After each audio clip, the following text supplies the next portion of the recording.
Supreme कोर्टानं पश्चिम बंगाल सरकारवरती ताशेरे ओढलेत। कोलकाता बलात्कार आणि हत्या प्रकरणाची सुप्रीम कोर्टानं स्वतःहून दखल घेतली होती। या प्रकरणी सुप्रीम कोर्टानं डॉक्टरांसाठी कामाच्या ठिकाणी सुरक्षिततेसाठी कार्यपद्धती तयार करण्यासाठी 9 सदस्यीय टास्क फोर्सची स्थापना करण्याचे आदेश दिलेत। पश्चिम बंगाल सरकारनं आंदोलकांवर बळजबरीनं कारवाई करू नये असंही सुप्रीम कोर्टानं स्पष्ट केलंय।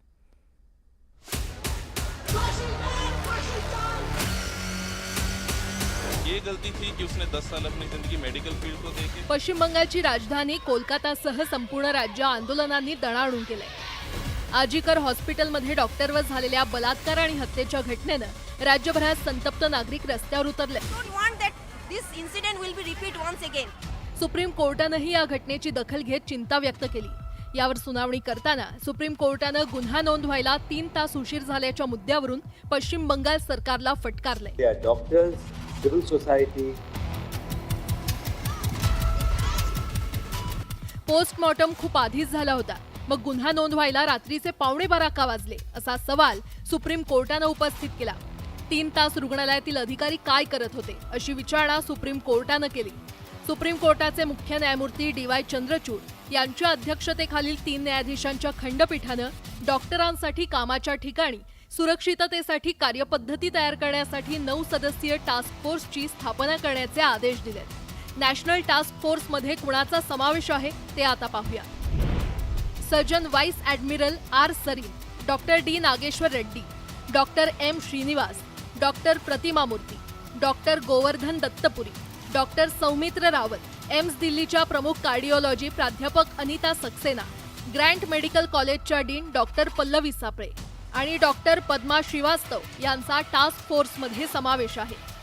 सुप्रीम कोर्ट ने आज एक बहुत ही बड़ा स्टेप लिया गया है आज की हियरिंग में, जहां पर एक नेशनल टास्क फोर्स की बात करी गई है, एक प्रोटोकॉल, एक मैकेनिज्म जिसमें safety end security of doctors की बात करी गई है।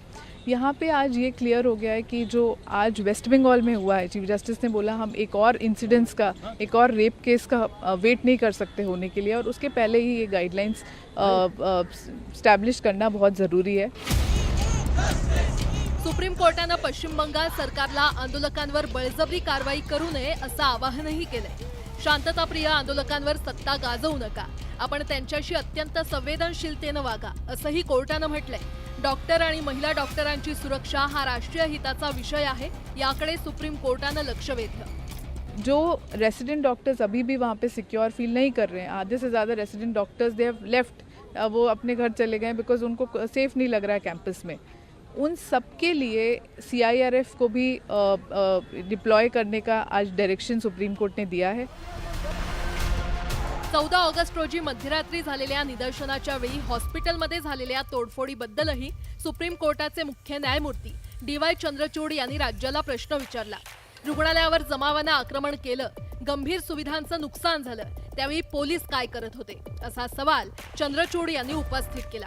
सुप्रीम कोर्टानं घेतलेल्या पवित्र्यानंतर आता पश्चिम बंगाल सरकार कशा प्रकारे आंदोलक आणि आंदोलनांना हाताळणार याकडे आता सगळ्यांचं लक्ष लागलंय। Bureau report, news 18 Lokmat.